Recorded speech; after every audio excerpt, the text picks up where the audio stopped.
ભગવાન નારાયણે એમને પ્રસન્ન થયા એટલા જ નહીં, ભગવાન શ્રી નારાયણે એમને દર્શન આપ્યા. અને દર્શનથી કરદમને ખૂબ આનંદ થયો છે.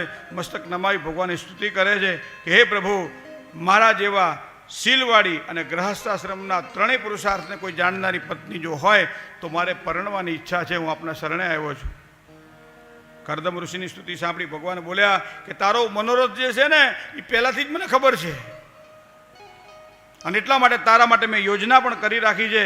બ્રહ્માના પુત્ર મનુ પોતાની મહારાણી શત્રુપા સાથે પરમ દિવસે, એટલે આવતીકાલે એના બીજા દિવસે પરમ દિવસે અહીંયા તારા આશ્રમની અંદર આવશે.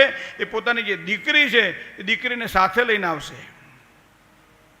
શીલ ગુણ અને સંપન્નવાળી એની પુત્રી છે, અને એના ત્યાં એની કુખે જે સંતાન તારું જન્મશે એ સંતાન એ પરમ સાંખ્ય યોગ શાસ્ત્રની રચના કરી અને આ પ્રમાણે વરદાન આપી અને પ્રભુ અંતર ધ્યાન થઈ ગયા છે.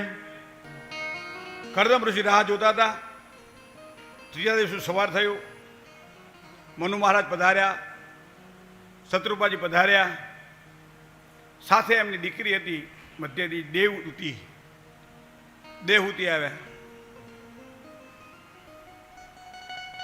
બેસવા માટે આસન ઢાળ્યા. પહેલા પરીક્ષાઓ કેવી રીતે થતી હતી એ તમે જુઓ.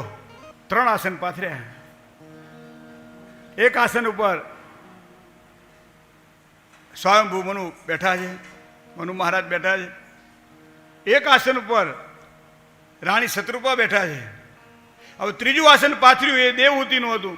હવે દેવહૂતિને થયું કે ભવિષ્યમાં થવાવાળો અમારો પતિ છે, અને પતિ પાસેથી હું જો મહેનત કરાવડાવું અને પતિના શ્રમ દ્વારા પ્રાપ્ત થયેલી વસ્તુને હું ગ્રહણ કરું તો મારો પતિવ્રતાનો ભંગ થાય. લગ્ન નથી થયા હજી, પાકું નથી થયું હજી. મારા પતિ પાસે મેં સેવા કરાવડાવી કહેવાય.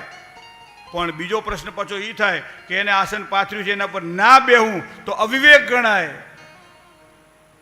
કે એની સેવાનો સ્વીકાર ના કર્યો, કરવું શું?